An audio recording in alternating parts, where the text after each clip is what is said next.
আমরা যা আছি সব শালা মুনাফিক। ইসলামের নামে একটা ধান্দাবাজি চলছে, ধর্মের নামে একটা ভণ্ডামি চলছে, ইসলামের নামে একটা সাংঘাতিক চুতিয়াগিরি চলছে। এই যদি খুলে বলি না, ঝুড়ির লোক আমার ঝাঁটাবে খুলে রাত্রিবেলা।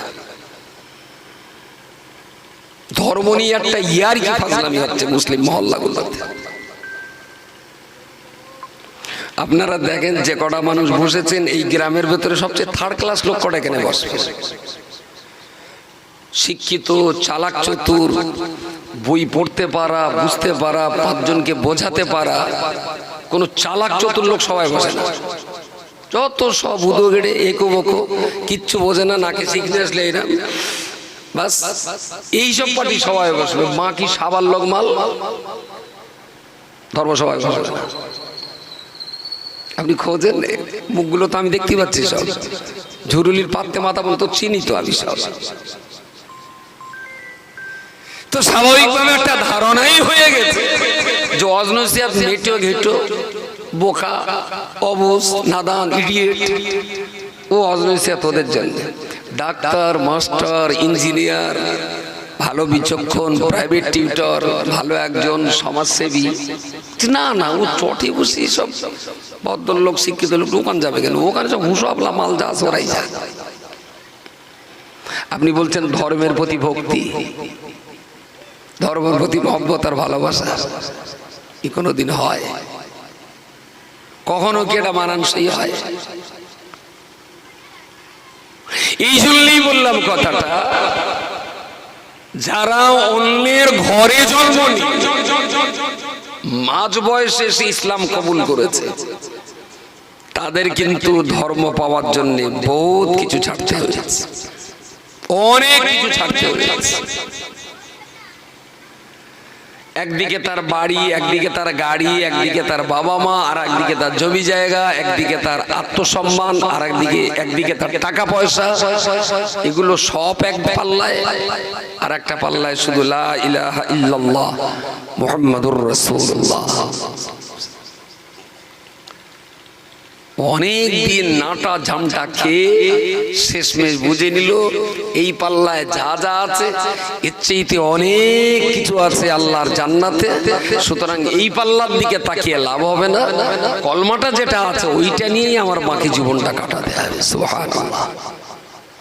সেই জন্য এসব কিছু তার কাছে কিচ্ছু ভালো লাগে না। জমি জায়গা, গাড়ি বাড়ি, জঙ্গল, ওসব কিচ্ছু তার ভালো লাগে না। তার ভালো লেগেছে শুধু বলে কলমাটা,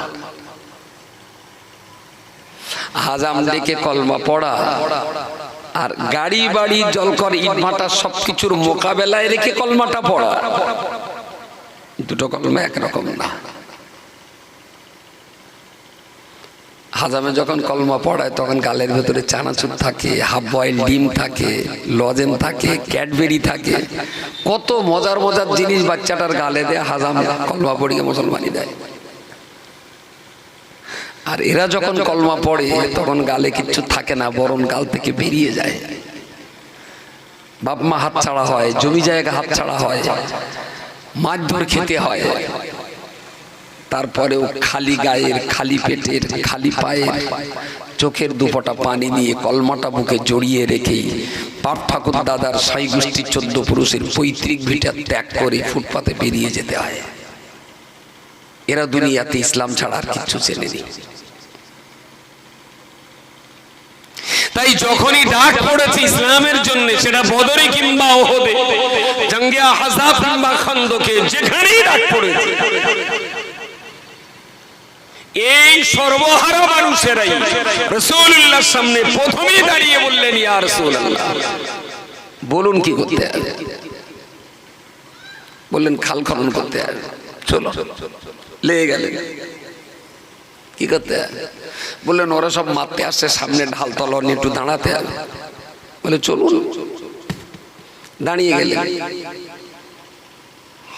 এখন যদি ঝুরুলির লোকজন ডাকে, রসুল যদি বলে মাতিন চলো একটু যুদ্ধে, এরকম ওরা তো মারতে আসছে, ঠেকাতে হয়। আমি বললাম হুজুর বউটা ডগিবে না, জল করে মাছ ছেড়েছি, ইটভাটা সবে সেদিন ফায়ার হবে না, এখন হিসেবপত্র হয়নি। হুজুর আমি পরের বার যাবো না, এবার একটু অন্য লোক দেন। আমার পিছনে টেনে ধরার বলেন বলেন প্রচুর চাপ আছে, যারা পিছন দিক থেকে টেনে ধরছে যে এক্ষুনি মরলে হবে না। আর যারা মক্কায় বাপ মা, জমি জায়গা, গাড়ি, খেজুরের বাগান, পশু পাখি, টাকা পয়সা সবকিছু মক্কায় ছেড়ে দিয়ে যারা মদিনাতে রাসূলুল্লাহর মসজিদে নববীর দক্ষিণ পাড়ে আসহাবে কাহাফ, এই আপনার আসহাবে সুফা ওখানে আছেন, ওদের যখন রাসূলুল্লাহ ডাক দিলেন হাসতে হাসতে চলে গেলেন। পিছনে টানার কেউ আছে? পিছনে টেনে ধরে কেউ নেই। যারা ইসলামের জন্য বাপ মা ত্যাগ করতে পারে, দাদু দাদি ত্যাগ করতে পারে, জমি জায়গা গাড়ি বাড়ি ত্যাগ করতে পারে, টাকা পয়সা সবকিছু ত্যাগ করতে পারে, ওদের অবশিষ্ট আছে তো শুধু জীবনটা, তাই না? ওদের তো আর কিচ্ছু নেই, সব ইসলামের জন্য ছেড়েই দিয়েছে। তো গাড়ি যারা ছাড়তে পারে, বাড়ি ছাড়তে পারে, জলঘর ছাড়তে পারে, বাপ মা ছাড়তে পারে, টাকা পয়সা ছাড়তে পারে, ওদের তো আর নেই তো কিছু, আছে শুধু জীবন কানা। যেটা আছে ওটাও তারা অনায়াসেই ইসলামের জন্য কোরবানি দিতে পারে। পিছনে গাড়ি বাড়ি এত কিছু রেখে ইসলামের জন্য জীবন দেওয়াটা তো সহজ না।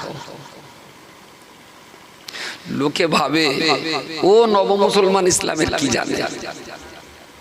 আমরা অনেক দিন থেকে মুসলমান, কিন্তু সত্যটা আপনাকে স্বীকার করতেই হবে। সত্যিকারের কেউ যদি ইসলামের জন্য অন্য কিছু ত্যাগ করে যদি ইসলামটা গ্রহণ করে, তার ভিতরের যে ইমানের জজবার, ইমানের স্বাদ আছে, 800 বছরের বংশগত মুসলমানের ভিতরে ইমানের সেই টেস্ট নেই। কারণ একটু ইমানের জন্য কিছু ত্যাগ করিনি তো। এর কাছে ইমানের মজাটা কি থাকে? ত্যাগ না করলে কি ইমানের মজা বোঝা যায়? প্রিয় নবী মুহাম্মদুর রাসূলুল্লাহ সাল্লাল্লাহু আলাইহি ওয়াসাল্লাম মক্কা শরীফের মাটিতে তিনি যখন আল্লাহ পাকের পক্ষ থেকে দ্বীন ও ঈমানের এই কথা বলা সুযোগ, এই কথা বলা শুরু যখন করেছে,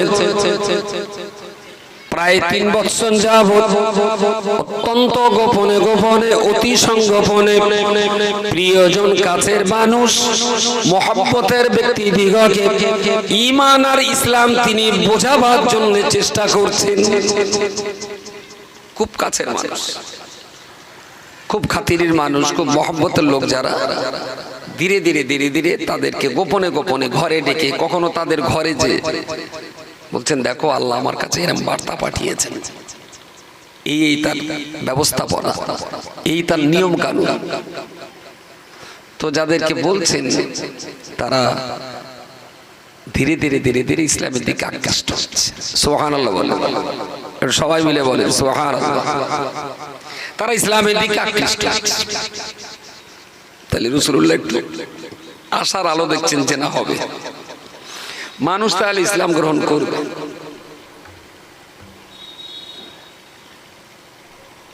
ভালো ভালো ভালো ভালো, পুরো 3 বছর গেল এইভাবে গোপনে গোপনে।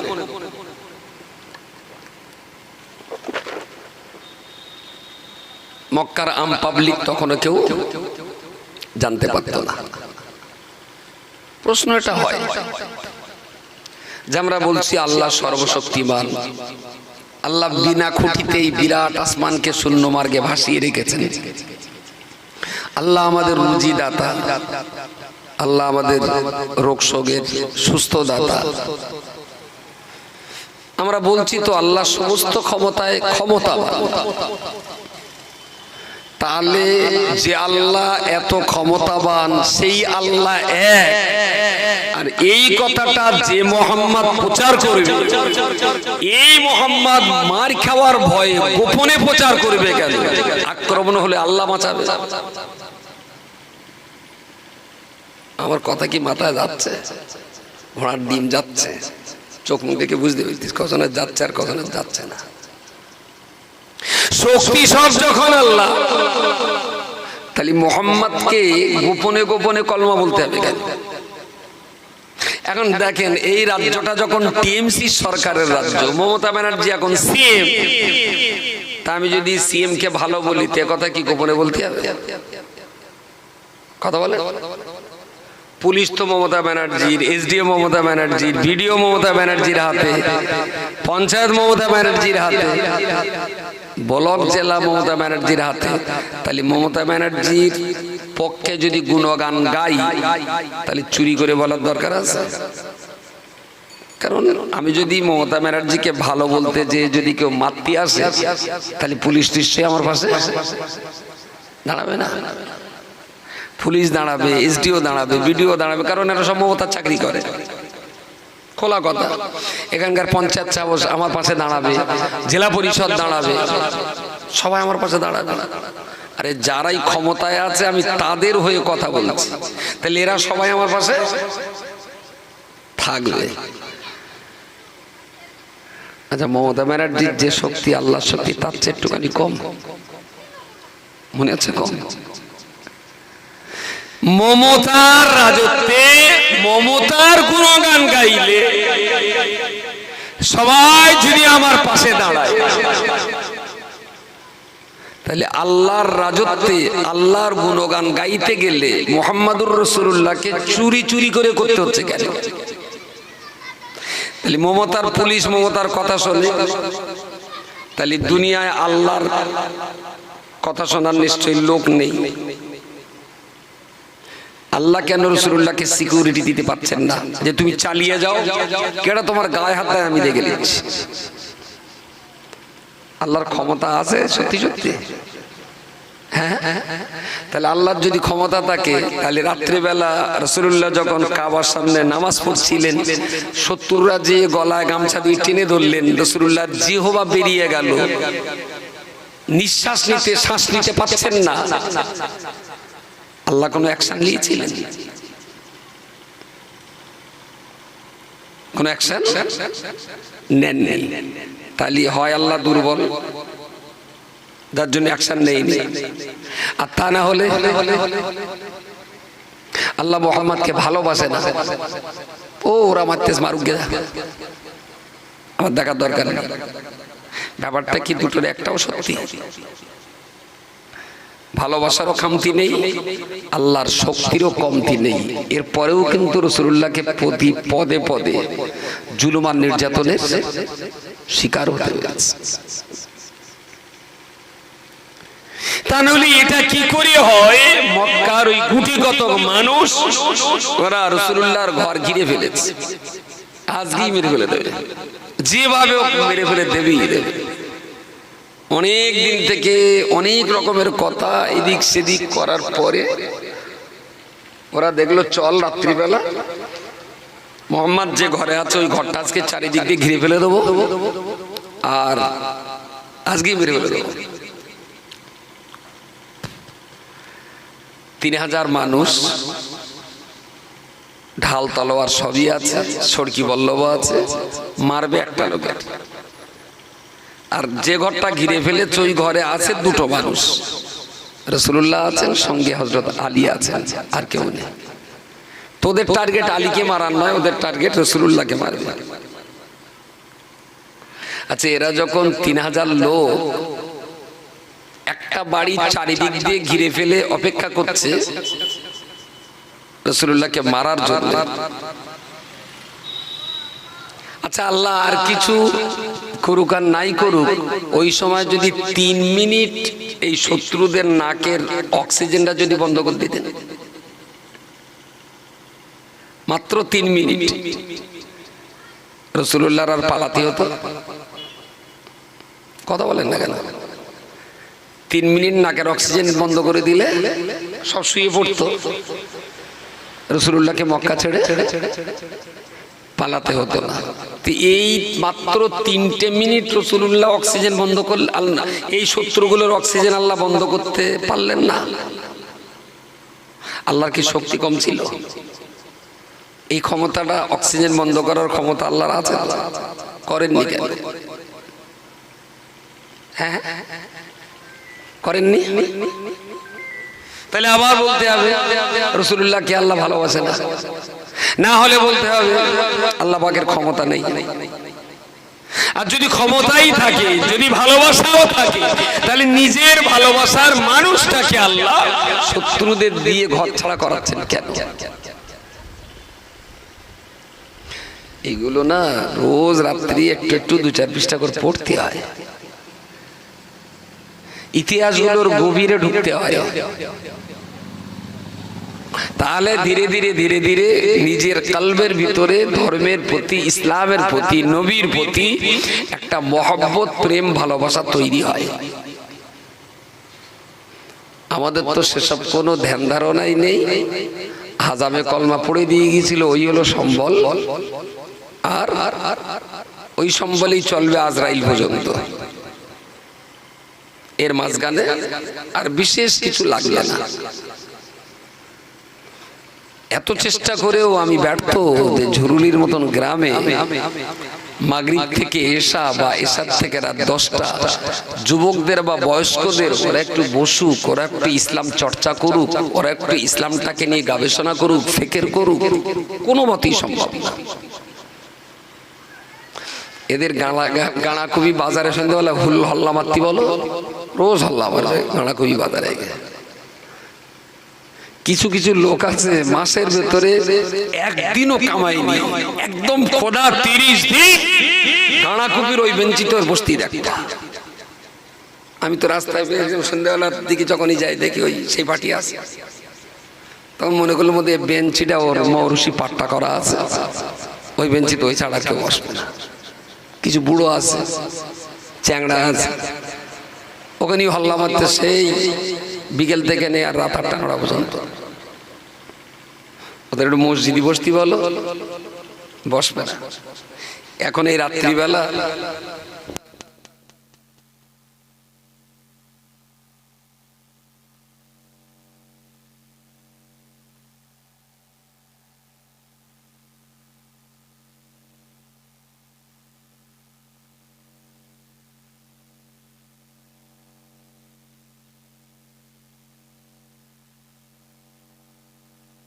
আর মসজিদে যদি পড়তি বলা হয়, ইসলাম বোঝার জন্য সকলে সমন্দিকা পক্ষ গাতা হয়, কলেরা হয়, টঙ্কারা হয়।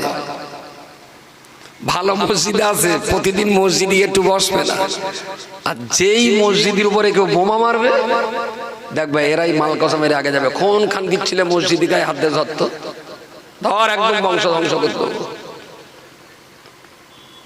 দেখলি মনে হবে একদম স্পেশাল মুসলমান, চতুর্থ আসমান থেকে এই মাত্র নেমে এলো। ইসলামের কিচ্ছু জানে না, কিচ্ছু বোঝে না, না আছে নামাজ, না আছে কালাম, না আছে পড়াশুনো, না আছে বুঝপাড়, না আছে ইসলামের কোনো ধ্যান ধারণা। আরে হারামি, মসজিদ তো তৈরি হচ্ছে বহুকাল, তুই তো মসজিদের সঙ্গে তোর কোনো সম্পর্ক নেই। তোরা ভাঙছে যখন ভাঙতি দে, তোর কি চুলকুনি বাধা দেওয়ার ভাঙো। তুই নামাজ যখন পড়িস সে মসজিদ বাঁচিয়ে রেখে লাভটা কি? দেখ ভেঙে শেষ করে। মসজিদ থাকবে, এরা কেউ মসজিদের হক আদায় করবে, আর যেই লোকে ভাঙতি আসবে বলেন বলেন এইবারে জামার বোতাম খুলে দে, শহীদ হব। বদরে 13 জন 313 জন জিতে গেছে, চল বয়াকার, আমারও ব্যবস্থা করো। তুমি বয়াকারটা নিয়ে বাড়ি আসবা ছিঁড়িয়ে, তোমার যোগ্যতা দক্ষতা তোমার চেনা হয়ে গেছে, ওইটা ছাড়ার ক্ষমতাও তোমার নেই। আমি আবার বলছি, মুসলমান কখনো জন্মগত ভাবে হয় না। গরুর পেটে জন্মালি গরু হওয়া যায়, মুসলমানের পেটে জন্মালি মুসলমান হওয়া যায় না। শেয়ালের পেটে জন্ম নিলে শেয়াল হওয়া যায়, মুসলমান মায়ের পেটে জন্ম নিয়েই মুসলমান হওয়া যায় না। মিনাল মাহদি ইলাল্লাহ, মায়ের পেট থেকে আর কবর পর্যন্ত ইসলাম নিয়ে সাধনা করতে হয়, আরাধনা করতে হয়, পড়তে হয়, গবেষণা করতে হয়, রিসার্চ করতে হয়, ফিকির করতে হয়, তবে ইসলামটা বোঝা যায়, তবে ইসলামের প্রতি মহব্বত তৈরি আসে, তবে থেকে একজন ভালো মুসলমান বলে প্রতিষ্ঠিত করা যায়। কি ঘোড়ার ডিম আছে আমাদের কাছে ইসলামের? আছে হাজামের চাকুটা, আর বকরা ঈদের গরু খুন করা ছুরিটা, আর রমজান মাসের ইফতারটা, আর ঈদের সময় একটু হালুয়া ফ্রিজ, হালুয়া পোলোয়া আর ওই সুজি সেমাই লাচ্চাটা, এই তো ইসলাম। আর কি ঘোড়ার ডিম আছে মুসলমানেরা?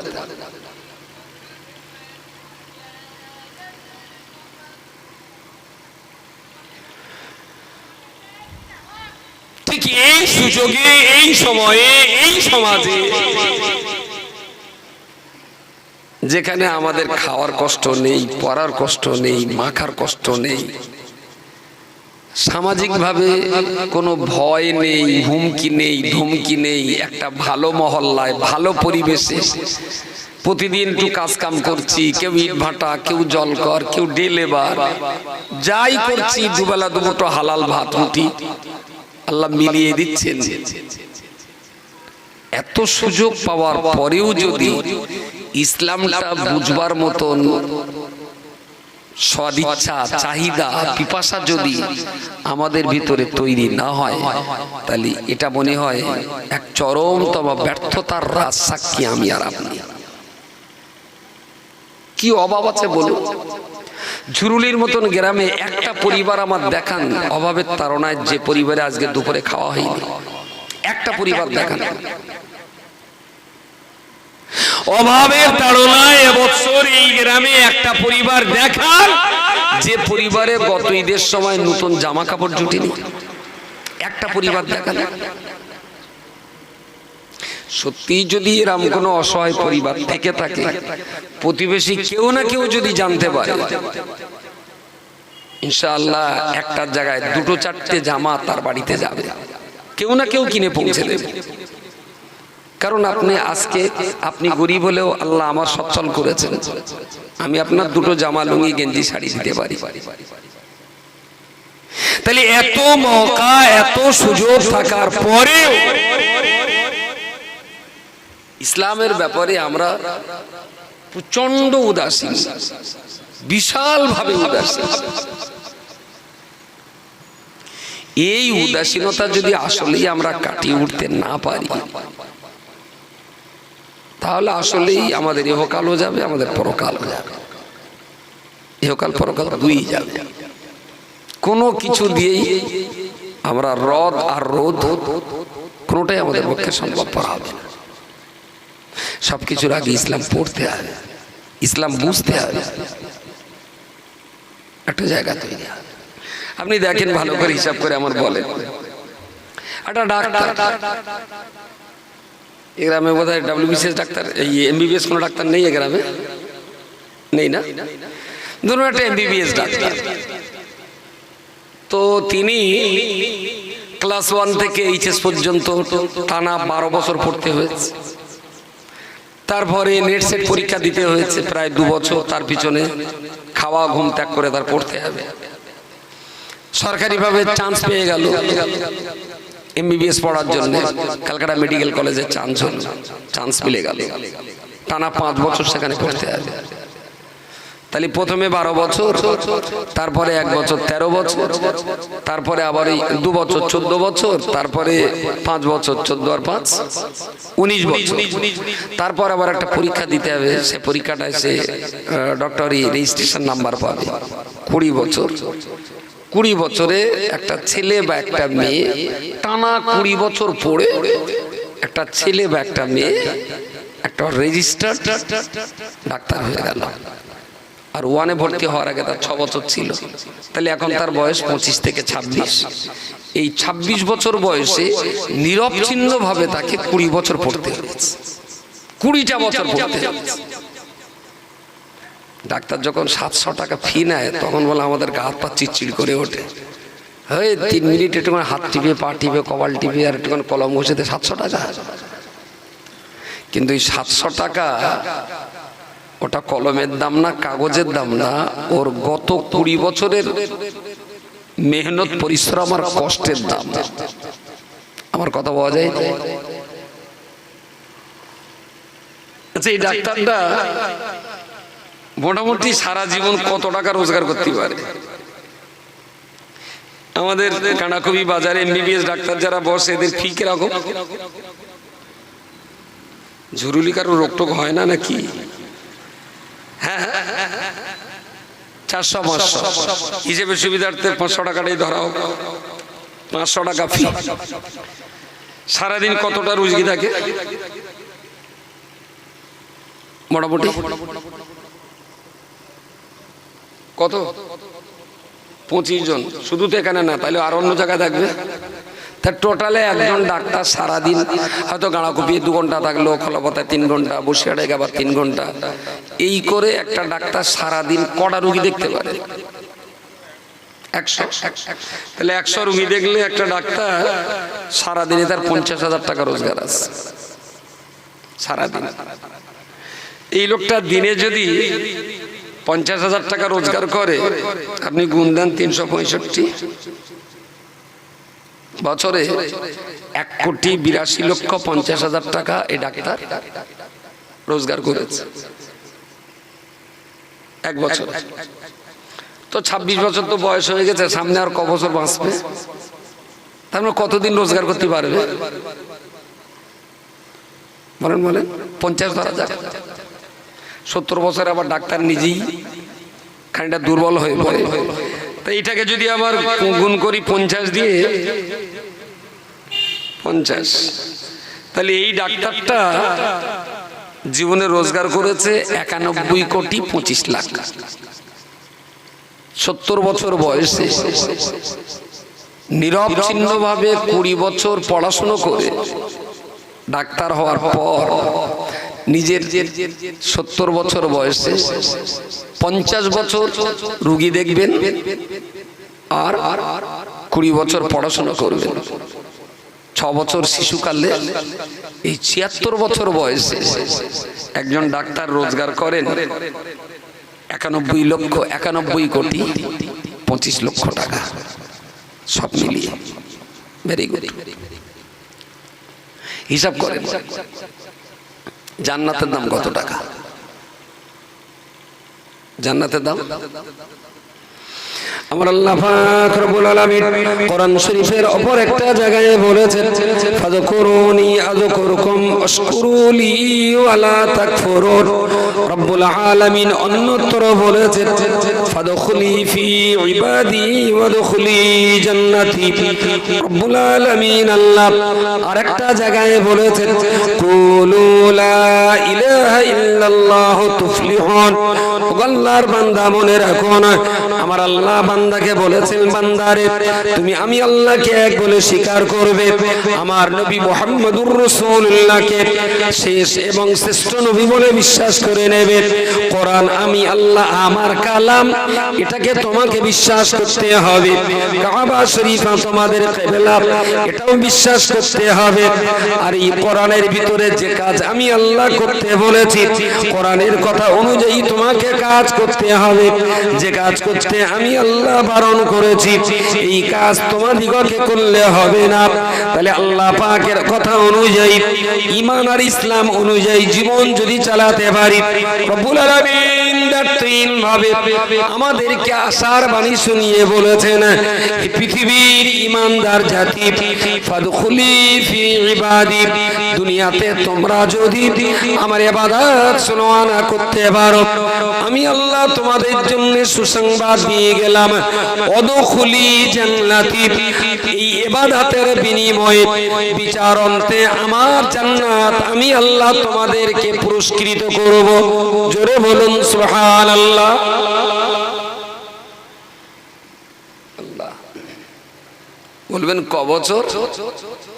14 বছর নাবালকের জীবন বাদ দিলে, যে 14 বছর নাবালক, ওই 14 বছরের ভেতরে কেউ যদি চুল্লু খায় গোনা হবে না। ওই 14 বছরের ভেতরে কেউ যদি মানুষ খুন করে তারও গোনা হবে না। ওই 14 বছরে কেউ যদি বাপ মাকে মার্ডার করে ফেলে তারও গোনা হবে না।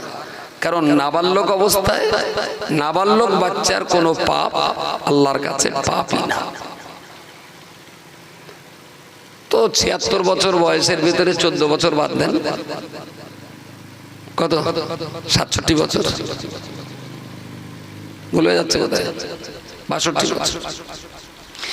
এই 62 বছর আপনাকে ইসলাম মেনে চলতে হবে। এই 62 বছর ইসলামের আইন অনুযায়ী আল্লাহর আদেশ নিষেধ মোতাবেক প্রিয় রাসূল সাল্লাল্লাহু আলাইহি ওয়াসাল্লামের আনুগত্য স্বীকার করে আপনাকে চলতে হবে এই 62 বছর। বিনিময়ে কি পাবেন? কথা বলেন, একটু জোরে বলেন। জান্নাত পাবেন। জান্নাতটা কত টাকা দাম? মোটামুটি একটা বলেন। জান্নাতটা, এই ডাক্তারটা 76 বছর বয়সে 50 বছর নিরবচ্ছিন্ন কষ্ট করে রুগী দেখে 91 কোটি 25 লক্ষ টাকার মালিক হবে। 91 কোটি 25 লক্ষ টাকা। 91 কোটি আর 25 লক্ষ টাকা দিয়ে ঝুরুলির গ্রামটা কেনা যাবে? শুধু এই রাস্তার ধারে এই জমিটার শতক কত? কিরাম রে করছি দাম টাম? গুরু তুমি বলো। এই রাস্তার ধারে 2.5 লাখ। রাস্তা ছাড়া অন্তত 5 ফুট নিচু আছে। আর গাঁড়াকুপি হাটখোলায় এরম রাস্তার ধারে 100, 10 লাখ। তাহলে সেই বাল্যে কাজের পর থেকে আর গাঁড়াকুপি ব্রিজ পর্যন্ত রাস্তার ধারের জমি যদি 2.5 লাখ থেকে 10 লাখ টাকা হয়, তাহলে ঝুরুলির মতন একটা গ্রাম, একটা ডাক্তার সারা জীবন 50 বছর খেটেও 90 কোটি 25 লাখ টাকা রোজগার করে অর্ধেকটা ঝুরুলির মালিক হওয়া হিসেবের কথা। তো আমি তো গাঁজা খেয়ে কথা বলছি। 91 কোটি 25 লক্ষ টাকা দিয়ে অর্ধেকটা ঝুরুলিও কেনা যাবে। এটা হলো ডাক্তারের রোজগার। ইমানদার যদি সাবালকের জীবনটা ইসলামের উপরে কাটাতে পারেন, আল্লাহ বলেছেন তাকে আমি জান্নাত দেব। জান্নাতটা কি রকম?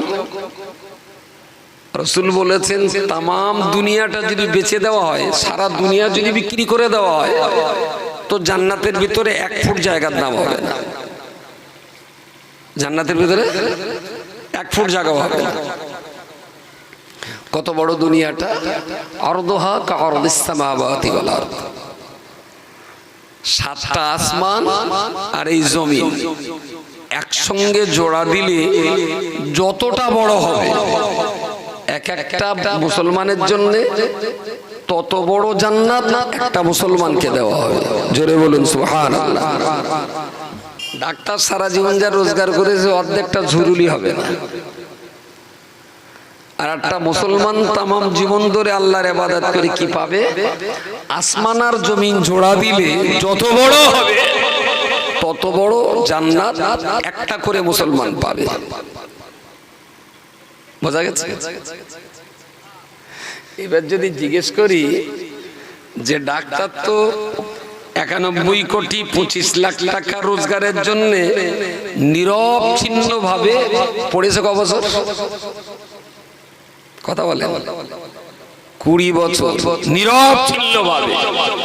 তার মানে 6 বছর থেকে শুরু করে 26 বছর বয়স পর্যন্ত নিরবচ্ছিন্ন ভাবে পড়াশোনা করে তবে ডাক্তার সাহেব 91 কোটি 25 লক্ষ টাকার মালিক হবে 76 বছর বয়সে। মুসলমান জান্নাতের মালিক হওয়ার জন্য ক বছর পড়ে? কথা বলে চুপ করে রয়েছেন কেন? এরা যে আল্লাহর জান্নাতের মালিক হবে, ডাক্তার হয়ে 91 কোটি টাকা রোজগার করতে যদি 20 বছর পড়তে হয়, তাহলে এই 91 কোটি তো অর্ধেকটা ঝুরুলি হবে না, বরং তামাম দুনিয়ার সবকটা আসমান জোড়া দিলে যত বড় হবে আল্লাহ একটা একটা মুসলমানকে তত বড় জান্নাত একটা করে দেবেন। এর জন্য এই জান্নাত পাওয়ার জন্য একটা মুসলমান ক বছর বই পড়ে? আমি বলেছিলাম সব সালা মুনাফিক, তখন একটু রাগাত চলো বলেন। এরা জান্নাতের জন্য মসজিদে বসে খুঁতখুত করে কাঁদবে, কিন্তু ইসলামকে জানার জন্য কোনোদিন মাঝে মাঝে মনে বলি তুই হাত লাবাদিন ফেদা তোর এই ঢ্যাপ নামো কান্না আমার ভাল লাগে না, তুই দোয়াদানি বাদ দে একটু বইলে বস দিন আল্লাহর রাস্তায়।